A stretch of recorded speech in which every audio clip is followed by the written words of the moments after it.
स्वागत है आज की इस क्लास में। और आज का हमारा जो टॉपिक है वो सांख्यिकी की क्लास में हमारी ये चौथी क्लास है सांख्यिकी की। और हम टॉपिक शुरू करने जा रहे हैं केंद्रीय प्रवृत्ति के माप। केंद्रीय प्रवृत्ति के माप, हमारे टॉपिक का नाम है केंद्रीय प्रवृत्ति के माप। तो इससे क्वेश्चन आता ही आता है और क्लास को आप पूरी ध्यान से देखिएगा, पूरी कंप्लीट देखिएगा, तभी समझ में आ पाएगा। और उम्मीद करता हूँ कि आपका कोई भी क्वेश्चन है इससे रिलेटेड गलत नहीं जाएगा, लेकिन क्लास को पूरी ज़रूर देखिएगा। इसमें हम पढ़ेंगे कि जो एक समांतर माध्य है उसके क्या गुण होने चाहिए, और ये जो केंद्रीय प्रवृत्ति के माप हैं ये कितने प्रकार के हैं, इन सब बातों के बारे में हम चर्चा करेंगे। और आज की क्लास में खास करके हम पढ़ेंगे समांतर माध्य। तो चलिए शुरू करते हैं आज की क्लास। सबसे पहले तो हम बात कर लेते हैं कि आदर्श माध्य के गुण क्या होते हैं। देखिए, एक जो आदर्श माध्य है उनमें कई विशेषताओं का होना आवश्यक है। जैसे सबसे पहली विशेषता की बात करें, गुण की बात करें तो सरलता, यानी कि जो माध्य है उसकी प्रकृति ऐसी होनी चाहिए जिसे आसानी से ज्ञात किया जा सके, सरलता से जिसे ज्ञात किया जा सके और जिसे समझने में आसानी हो, इसके बाद में नेक्स्ट स्पष्ट व स्थिर। देखिए, आदर्श माध्य है स्पष्ट और स्थिर होने चाहिए जिससे कि अनुमान लगाने की आवश्यकता न रहे। इसके बाद में नंबर 3 पर बात करें तो सभी मूल्यों पर आधारित।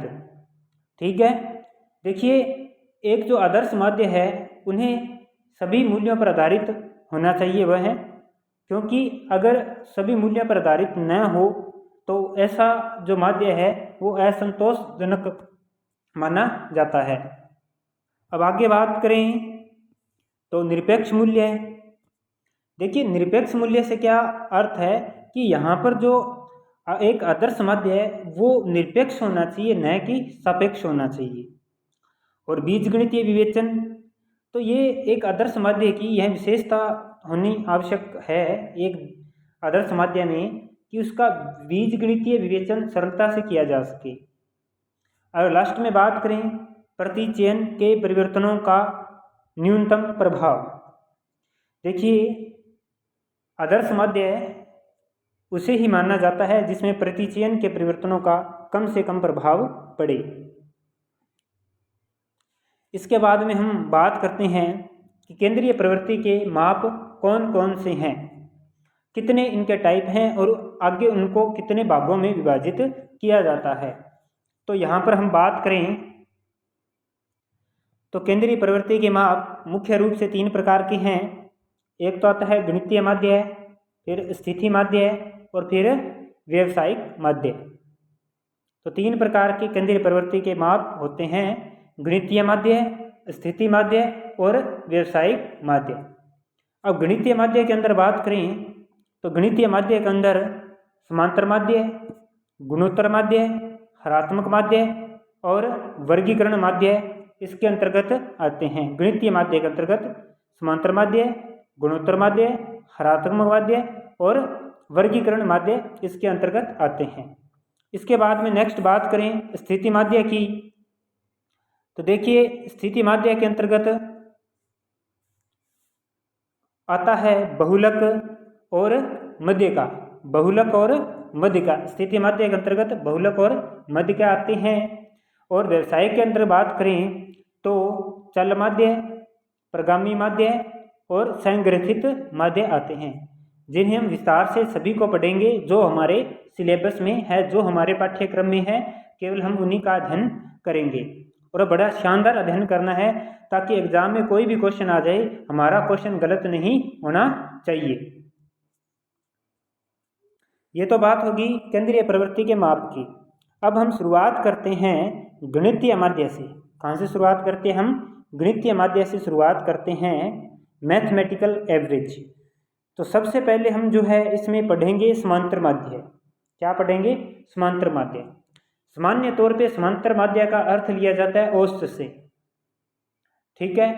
लेकिन इसकी एक परफेक्ट डेफिनेशन की बात करें तो, इसके अर्थ की बात करें, परिभाषा की बात करें तो समांतर माध्य का क्या अर्थ होता है कि समांतर माध्य वह मूल्य है जो दी गई श्रेणी के सभी मूल्यों के योग को उनकी संख्या से भाग देने पर प्राप्त होता है। जैसे एग्जाम्पल, मान लीजिए एक श्रेणी दी गई है 50, 62, 48, 58, 57, ठीक है। इनका योग यानी कि आंकड़ों का योग और बटा में आंकड़ों की संख्या यानी कि कितनी है, 1, 2, 3, 4, 5 है तो बटा में 5, तो इनका योग करेंगे जैसे एवरेज फाइंड करते हैं, औसत फाइंड करते हैं, उसी प्रकार, ठीक है। अब इसके अंतर्गत ध्यान रखना है, इसका फॉर्मूला जो इस रूप में लिख सकते हैं, इस रूप में लिख सकते हैं x बराबर आंकड़ों का योग बटे आंकड़ों की संख्या, या इसे लिख सकते हैं सिग्मा x बटे n, सिग्मा x बटे n। यहाँ पे सिग्मा x से अर्थ क्या है, जो भी ये आंकड़े, जो भी पद हमें दिए गए हैं इनका सबका योग, और n से अर्थ है इन सब की संख्या, इनकी कितनी संख्या है। ये तो बात होगी समांतर माध्य के अर्थ की। अब इसके अंतर बात करते हैं कि आगे समांतर माध्य के भी तो कुछ टाइप होंगे, तो अब हम बात करेंगे समांतर माध्य के टाइप्स की भी, ये कितने भागों में इसे बांटा गया है।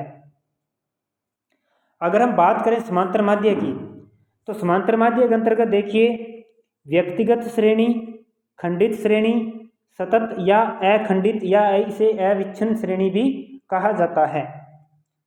तो ये इसके अंतर्गत आते हैं व्यक्तिगत श्रेणी, खंडित श्रेणी और अखंडित श्रेणी। सबसे पहले यहाँ पर हम इनका अर्थ समझ लेते हैं, फिर विस्तार पूर्वक तीनों ही श्रेणियों का हम अध्ययन करेंगे। तो सबसे पहले बात करते हैं व्यक्तिगत श्रेणी की, इंडिविजुअल श्रेणी की बारे में बात करते हैं हम। इसके अंतर भी ये इसके दो विधियां हैं, एक तो प्रत्यक्ष विधि और एक लघु रीति या अप्रत्यक्ष विधि। तो इसमें क्या होता है, इसमें सीधे नंबर दे दिए जाते हैं, सीधे आंकड़े दे दिए जाते हैं, जैसे ये 1, 2, 4, 2 ये एग्जाम्पल मैंने लिख रखा है, और इसे हम आगे विस्तार पूर्वक समझाएंगे तो ये आपको समझ में आ जाएगा, अच्छे से समझ में आ जाएगा। इसके बाद में बात करते हैं खंडित श्रेणी की। खंडित श्रेणी में आपको ये एक सारणी के माध्यम से दिए जाते हैं, एक सारणी के माध्यम से दिए जाते हैं, ठीक है। इसके बाद में सतत या अखंडित की बात करें तो इसमें वर्ग दिए जाते हैं। क्या दिए जाते हैं, एक सारणी दी जाती है और वर्ग दिए जाते हैं आपको, ठीक है। अब वर्ग की जो सारणी है वो दो प्रकार की होती है, समावेशी और अपवर्जी। देखिए अपवर्जी तो सिंपल है, 0 से 10, 10 से 20, 20 से 30, यानी कि जो नंबर जहाँ से जैसे 5 से 10, 10 से 15, 15 से 20, जो नंबर यहाँ से समाप्त होता है अगली जो नंबर है वो वहीं से ही शुरू होगा, अगला पद जो है वहीं से शुरू होगा। ये 15 से समाप्त हो रहा है तो ये 15 से ही शुरू होगा, ये 20 पर समाप्त हो रहा है तो ये 20 से ही शुरू होगा। तो ये है अपवर्जी। लेकिन समावेशी में ऐसा नहीं होता। समावेशी में देखिए 0 से 9, फिर 10 से 19, यानी कि 0 से 9 यानी कि जिस अंक पर ये समाप्त होता है ठीक उसके बाद आने वाली संख्या से वो शुरू होता है। जैसे 10 से 19, अभी 19 से शुरू न होकर कहाँ से शुरू होगा, 20 से, 20 से 29, अभी 29 से शुरू न होकर कहाँ से शुरू होगा, 30 से ये शुरू होगा, 30 से 39। तो ये समावेशी श्रेणी है। तो इनकी गणना करने के लिए जो ये वर्ग अंतराल है इन्हें क्या कर दिया जाता है, समान रूप में लिखा जाता है। वो हम नेक्स्ट जब क्वेश्चन करेंगे तब एक अलग से क्लास लेके आऊँगा जिसमें मैं आपको समावेशी, अपवर्जी, से अधिक, से कम, ये सारे जितने भी टाइप हैं ये मैं आपको समझाऊंगा उस क्लास में। तो ये थी समावेशी और अपवर्जी। तो देखिए सतत या अखंडित या अविच्छिन्न या कंटिन्यूअस श्रेणी की बात करें तो इसमें 4 प्रकार से समांतर माध्य की इसमें विधियां हैं। एक तो है प्रत्यक्ष विधि, एक है अप्रत्यक्ष या लघु विधि, फिर आती है पद विचलन विधि और इसके बाद में आती है आकलन या योग विधि। तो इसमें 4 प्रकार की विधियों के बारे में बात की जाती है। अब सबसे पहले अब हम शुरू कर रहे हैं हमारी जो व्यक्तिगत श्रेणी है इसके बारे में। व्यक्तिगत श्रेणी में हम पढ़ेंगे प्रत्यक्ष विधि और अप्रत्यक्ष विधि यानी कि लघु रीति। देखिए यहाँ पर सबसे पहले बात करते हैं कि व्यक्तिगत श्रेणी के अंदर प्रत्यक्ष विधि से समांतर माध्य की गणना करते समय कौन से सूत्र का प्रयोग किया जाता है। तो देखिए यहाँ पर मैंने जितने टाइप से आपको बुक्स में अलग अलग बुक्स में जिस हिसाब से मिलता है मैंने यहाँ पर प्रत्येक टाइप से मैंने आपके सामने स्क्रीन पर दिखाई दे रहा होगा, मैंने उसी हिसाब से लिखा है। इसे कैसे लिख सकते हैं, एक्स बार बराबर सिग्मा एक्स बटे एन, सिग्मा एक्स बटे एन, या इसे हम किस रूप में लिख सकते हैं, x1 plus x2 plus x3 बटा में n, इस रूप में भी लिख सकते हैं। या हम क्या कहेंगे, सभी मूल्यों का योग बटे मदों की कुल संख्या, सभी आंकड़ों का योग बटे आंकड़ों की संख्या, इसे इस प्रकार भी लिखा जाता है। देखिए इसे एक हम एग्जाम्पल के द्वारा समझेंगे। तो देखिए यहाँ पर जैसे आपको कोई नंबर्स दे दिया 1 2 3 4 5 इस प्रकार से, तो आप कैसे फाइंड करोगे, तो ये फॉर्मूला लगाना है x बार बराबर सिग्मा x यानी कि ये जो नंबर्स दिए गए इन सभी का योग, इन सभी का योग, जैसे 1 प्लस 2 प्लस 3 प्लस 4 प्लस 5 सबका कर देना है योग, और फिर बटा में n है, n यानी कि इनकी संख्या कितनी है, तो संख्या 1 2 3 4 5 है, इसकी संख्या कितनी है 5 है। इनका जब योग करें तो आता है 15, और 15 पे 5 का इनकी संख्या का भाग देते हैं तो आंसर आता है 3। तो यानी कि व्यक्तिगत श्रेणी में प्रत्यक्ष विधि से समांतर माध्य जब ज्ञात करते हैं तो ये सूत्र काम में लेते हैं, और इस टाइप से आपके क्वेश्चन आता है। तो हमारा यहाँ पर समांतर माध्य कितना आया, 3 आया। ये थी प्रत्यक्ष विधि।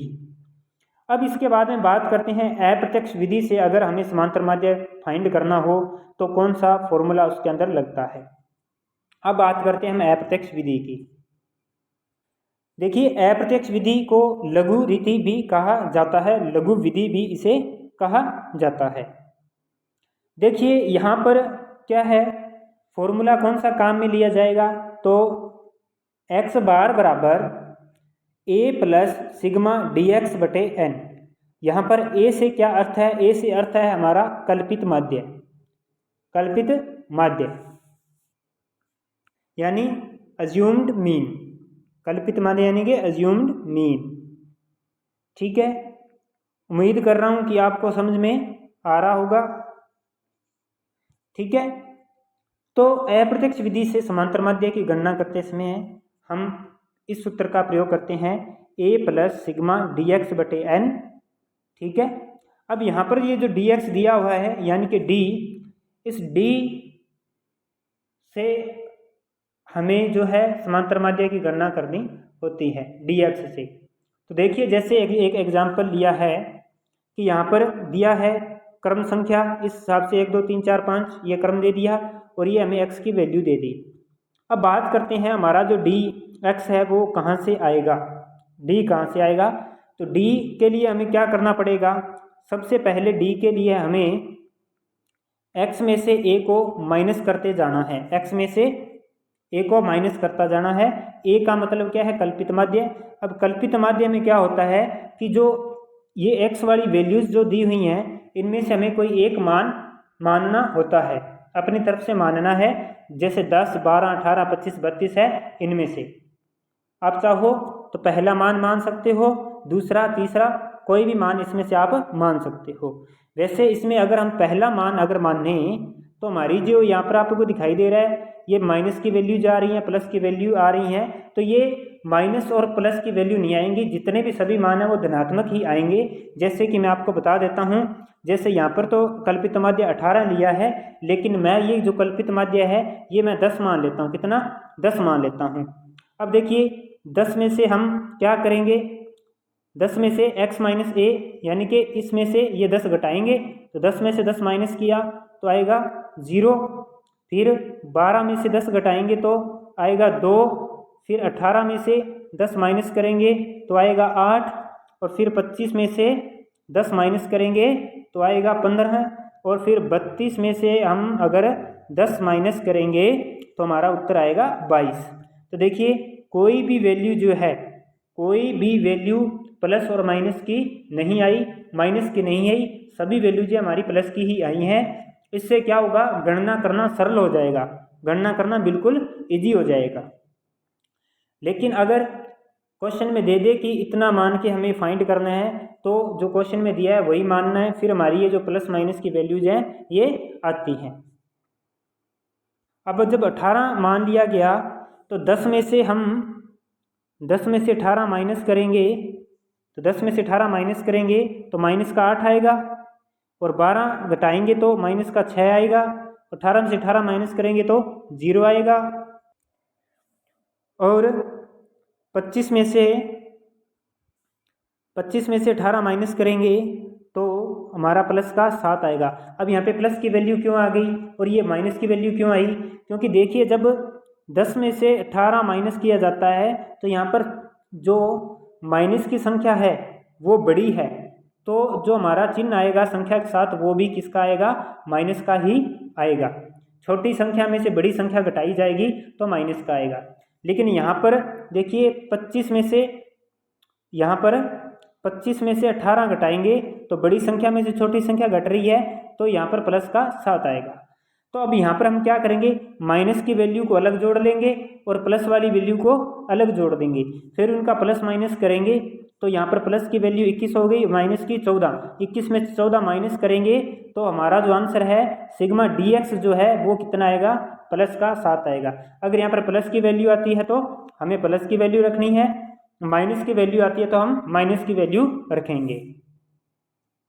ये माइनस वाला एग्जाम्पल भी मैंने लिया है, ये भी मैं आपको करवाऊंगा।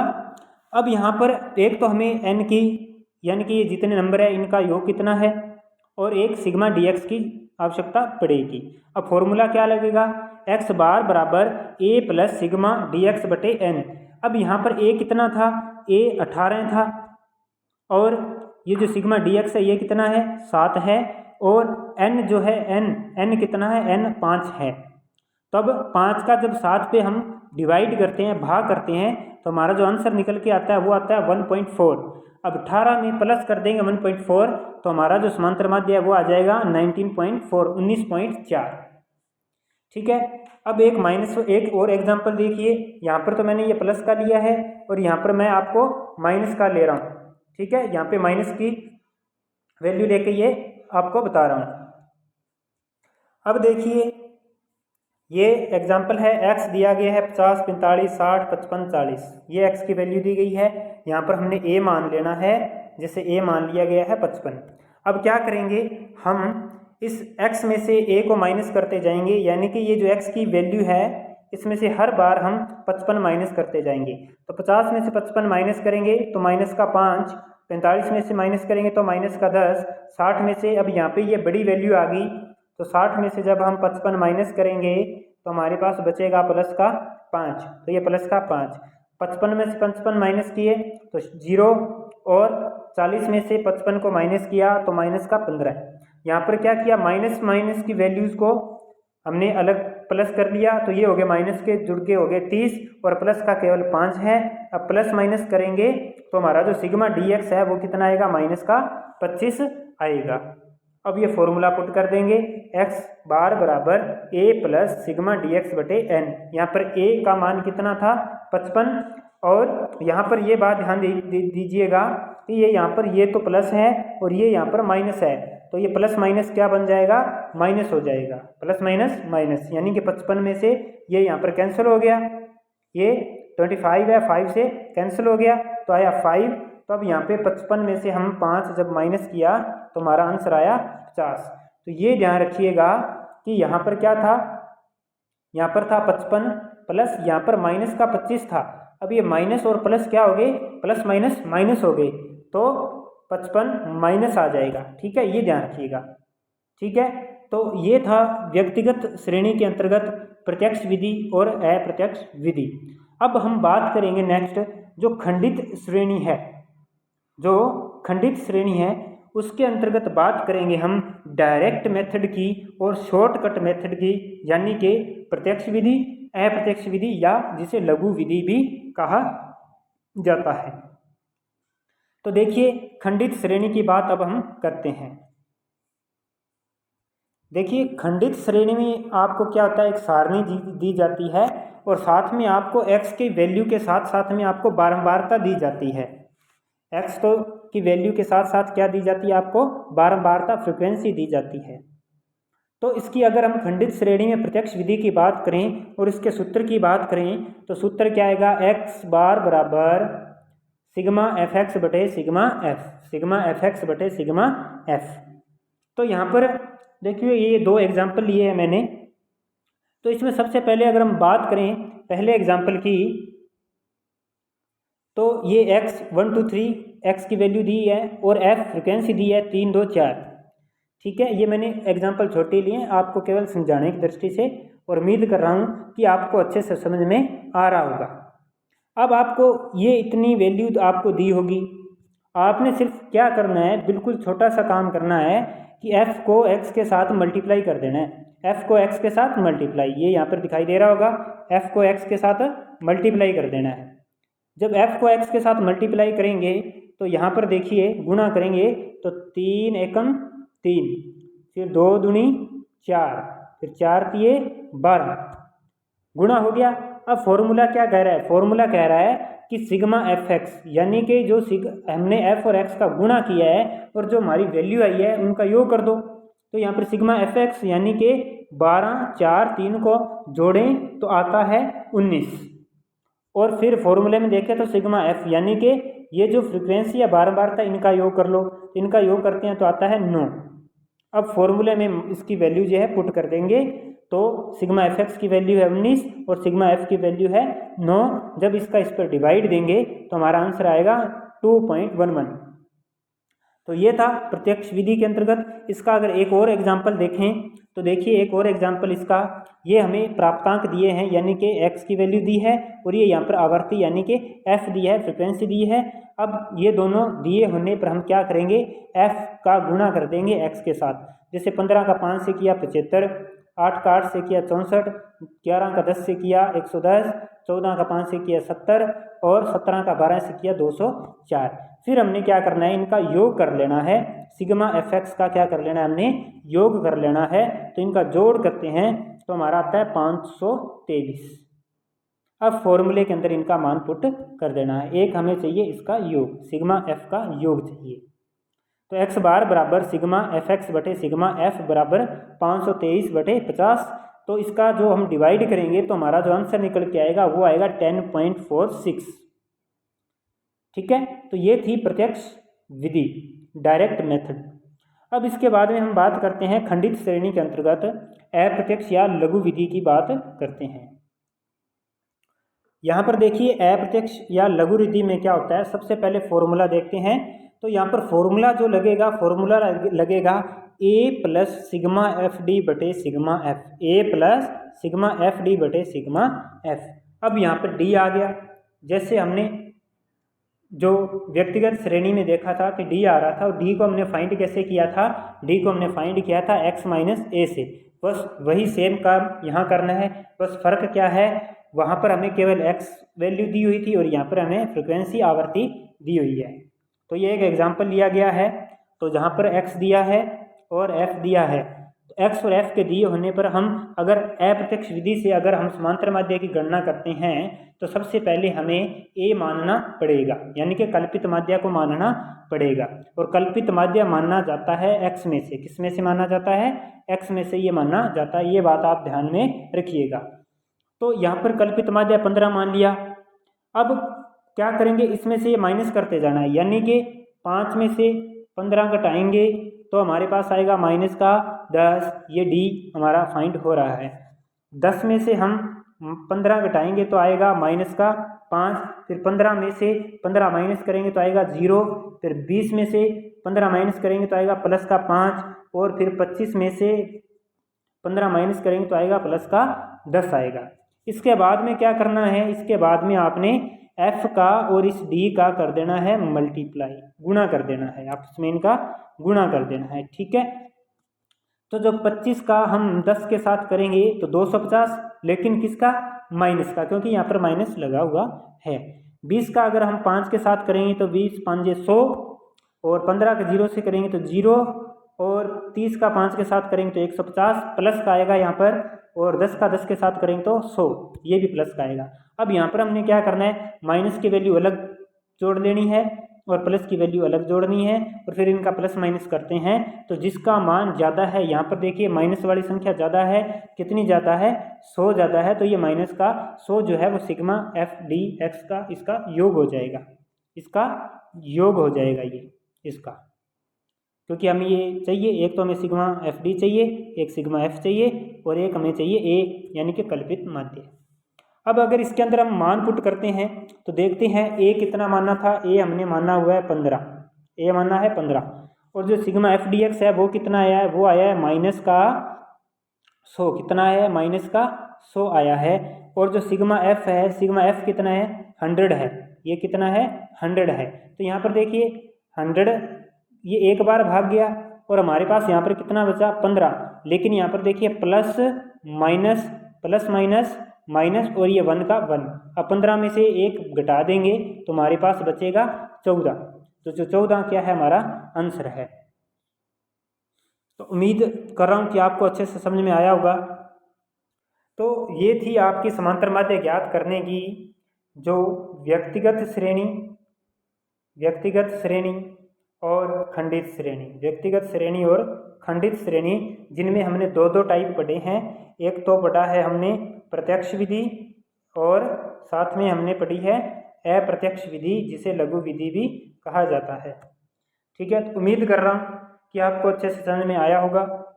ठीक है, अब नेक्स्ट जो क्लास रहेगी, नेक्स्ट क्लास में हम बात करेंगे जो सतत या अखंडित या अविच्छिन्न श्रेणी है, उसके अंतर्गत जो है समांतर माध्य को कैसे ज्ञात करते हैं। क्योंकि इसके अंदर 4 प्रकार आते हैं, प्रत्यक्ष, अप्रत्यक्ष, पद विचलन विधि और आकलन या योग रीति। तो इसे भी थोड़ा ध्यान से समझिएगा। और इसमें से क्वेश्चन जो है आता है, जो एग्जाम में क्वेश्चन आता है और जिस टाइप के क्वेश्चन आते हैं वो क्वेश्चन भी मैं आपको करवाऊंगा। तो चैनल को ज़्यादा से ज़्यादा शेयर जरूर कीजिए, सब्सक्राइब कीजिए और बेल आइकन को दबा लीजिए ताकि जब भी मेरी क्लास आए तो आपको उसका नोटिफिकेशन मिले। अगर कोई भी डाउट हो तो कमेंट में बताइए और मेरे टेलीग्राम चैनल से जुड़िए और मुझसे संपर्क करने के लिए जो है टेलीग्राम का जो नंबर है वो मैं डिस्क्रिप्शन में दे रहा हूँ और वहाँ से आप टेलीग्राम चैनल को भी ज्वाइन कीजिए, मुझसे संपर्क कर सकते हैं, नंबर मैं वहाँ पे दे दूँगा। और अगर किसी को माइक्रो के फर्स्ट ग्रेड स्कूल व्याख्याता के नोट्स चाहिए तो मुझसे संपर्क कीजिए, आपको इनके नोट्स मिलेंगे। तो मिलते हैं अगली क्लास में। Thank you.